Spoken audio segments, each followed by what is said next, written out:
So this is the second part of the Chapter 2 Pre-AP test review. And Part 1 covers problems 1 through 18. So I'm going to start now with number 19, which says find the area of the rectangle. And the hint is to use A equals LW. So that's just reminding you that to find the area of a rectangle, you just multiply the length times the width. So I can see from the picture, the length is 9.7 and the width is 4.2. So I'm going to multiply these two numbers together.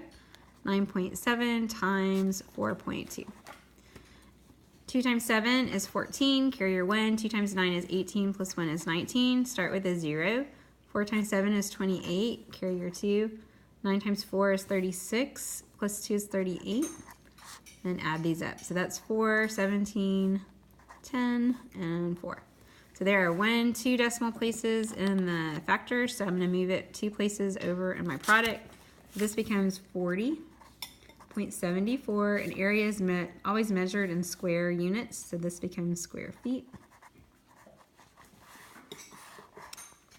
All right, number 20. Franklin read 5/7 of the pages in his 147-page book. How many pages has he read? How many pages does he have left to read? All right, so there are 2 questions we need to answer, so we're going to start by just finding how many he's read. 5/7 of the pages in his 147-page book. This little word right here, of, is pretty important. So whenever we have a number of something, especially a fraction of something, that's telling us to multiply. So what am I multiplying by? I'm multiplying times the number of pages in his book. So my problem becomes 5/7 times 147. So to multiply these fractions, I need to put this one over 1 and then multiply. 147 times 5 would be 35. 5 times 4 is 20, plus 3 is 23, and then 735. Then 7 times 1 is 7, and so my final job is to divide. So 7, I'll go into 7 one time. I can bring down the 3. 7 won't go into 3, so I need a 0 here, and then I can bring down the 5. 7 will go into 35 5 times. All right, so I have 105 as my answer. So that's answering the question, how many pages has he read? So he's read 105 pages. Okay, I need to know how many he has left to read. So I can take 105 and subtract that from 147.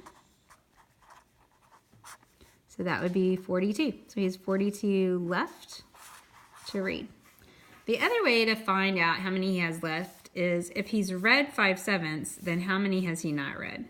He's not read 2/7. So I could also do this problem as 2/7 times 147, right?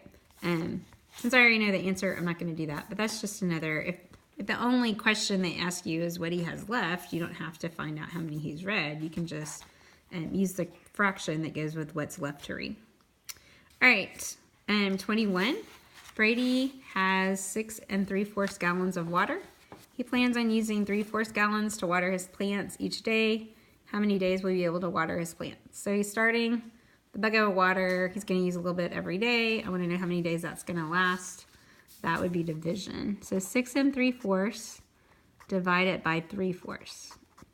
So dividing fractions, ain't a lie, flip the second one and multiply. So I'm going to change this to improper. 4 times 6, 24, plus 3 is 27 over 4. I'm going to change this to multiply, and then I'm going to flip this to the reciprocal, which would be 4 over 3. All right, to finish solving this, I need to multiply the numerators. 27 times 4 is 28. 4 times 2 is 8, plus 2 is 10. So 108. 4 times 3 is 12 over 12. Right, and then I need to simplify this. So 12 into 108. 12 will go into 108 9 times.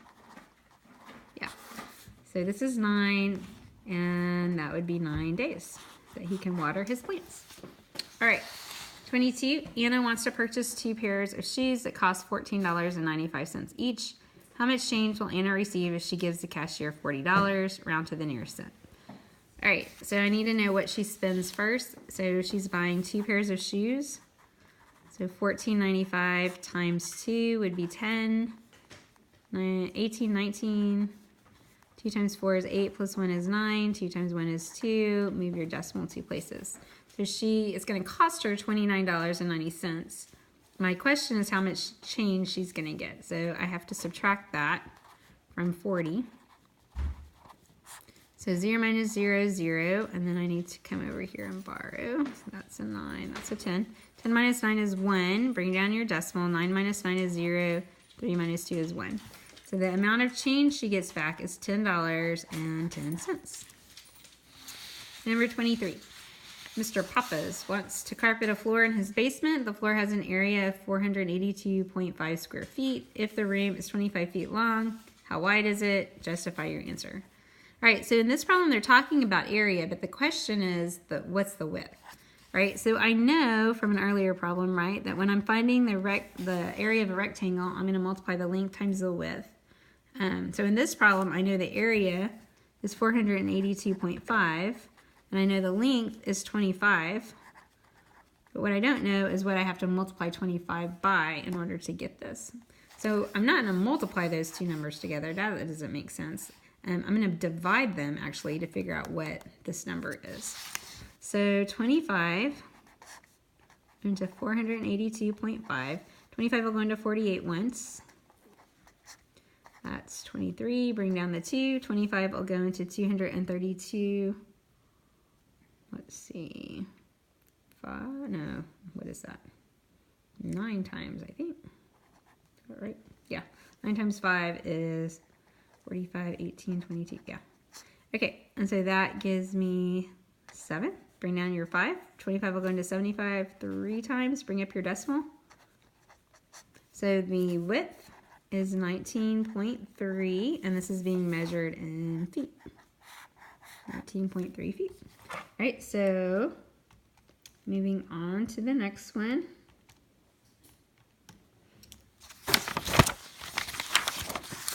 Number 24 says Martha plays on a volleyball team. In 3 games, she scored 2/3 of the total number of points her team scored. Her team scored 12 points in the first game, 21 points in the second game, and 18 points in the third game. What was the number of points Martha scored in these 3 games? So again, you have this important word right here, of, 2/3 of something. So I need to multiply 2/3 times the total points. All right, so that I don't know the exact total, but I can figure it out, right? So that's what these other points are about. So I need to add 12 and 21 and 18 to find the total points. So 2 plus 1 is 3, plus 8 is 11, carry your 1. 1 plus 1, 2, plus 2 is 4, plus 1 is 5. So really what I'm going to do is 2/3 times 51. I'm going to write that over 1 and then multiply. 2 times 51 is 102 over 3. So then I go ahead and simplify this or divide it. 3 will go into 10 3 times. That would be 9. When I subtract, I get 1. Bring down the 2. 3 will go into 12 4 times. All right, so I can say that Martha scored 34 points. Number 25. Mrs. Hill is making t-shirts for each of her 36 band students and 24 theater students. The materials for each t-shirt cost $3.25. What is the total cost of the materials Mrs. Hill will use to make these t-shirts? So if each shirt is $3.25, what I need to know is how many shirts she's going to buy. So I need to add these together, 36 plus 24. That would be 60, and then I need to multiply that times the cost. So 3.25 times 60. That would be 0, 0, 0. Start with a 0. 5 times 6 is 30. 6 times 2 is 12, plus 3 is 15.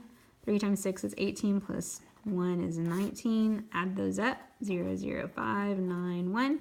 I have 1, 2 decimals in my factor, so 1, 2, move it over. So it's going to cost her $195 to buy the t-shirts. 26, Cindy and Peter are pet sitting 4 cats for 6 days. Oops. They will be paid $1.50 per cat per day, and they will split the money evenly between them. Which expression should you use to find out how much each of them will make? So I'm just going to answer the question, and that way I can sort of think through what I need to do. So I'm going to look at these later.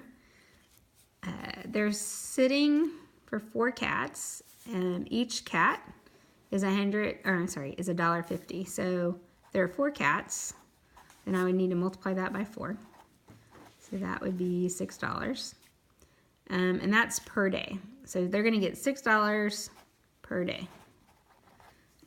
Then it tells me that they're gonna pet sit for 6 days. So if they get $6 for 1 day, then for 6 days, I would multiply again. That would give me $36.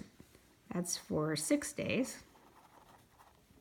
And then they're gonna split the money evenly. That tells me I'm dividing. There's 2 of them, so I'm gonna divide by 2. And then I'm gonna take 36 and I'm gonna divide it by 2. And that would be 18. So each of them is gonna get $18. All right, so now I'm gonna look and see what my options are. So did I add 4 plus 6? No, I multiplied by 4, I multiplied by 6. So on B, so I know it's not A, B is 4 times $1.50, that's what I started with. And then I did multiply by 6, but I did not multiply by 2 after that. I divided by 2, so it's not B. On C, 4 times $1.50, that's how I started. I did multiply by 6 because there were 6 days, and then I divided by 2 because it's gonna be split. So it looks like C is my answer. I just wanna look at D. I start the same, 4 times $1.50. I did not add 6 to that, so it's not D, it's definitely C. All right, 27, a rectangular floor measures 12 feet by 5 feet, and each custom tile that makes up the flooring is 2.5 feet. How many tiles are needed to cover the floor? All right, so this is another problem that involves area. So it's a rectangle again. So I know my rectangular floor is 12 by 5. I'm gonna put tiles inside these space, and each tile is gonna cover 2.5 feet. So what I need to know is how many of these fit in here, like how many I can draw in there. All right, so what I need is a total area that I can divide by the tile. So I need to multiply 12 times 5. That would give me 60. So that's for the whole floor, and then if one tile covers 2.5, then I'm gonna divide that into 60. So 60 divided by 2.5. I'm gonna make this 60 over 1 because I'm dividing fractions. I'm gonna make this improper. 2 times 2 is 4 plus 1 is 5 over 2. And then I'm gonna keep, change, flip. So 60 over 1 times 2 over 5, and then multiply across. So 60 times 2 is 120 over 5. And then I need to go ahead and simplify that. So if I go ahead and divide 5 into 100 and, let's see, 20. 5 will go into 12 2 times. When I subtract, I get 2, and then bring down the 0. 5 will go into 24 times. So that tells me I'm gonna need 24 tiles. All right, and that should end the part 2 of the test review. So hopefully, wait, that is all, right? Yeah, that's it. All right, so hopefully you'll do well on your test. I'll see you soon.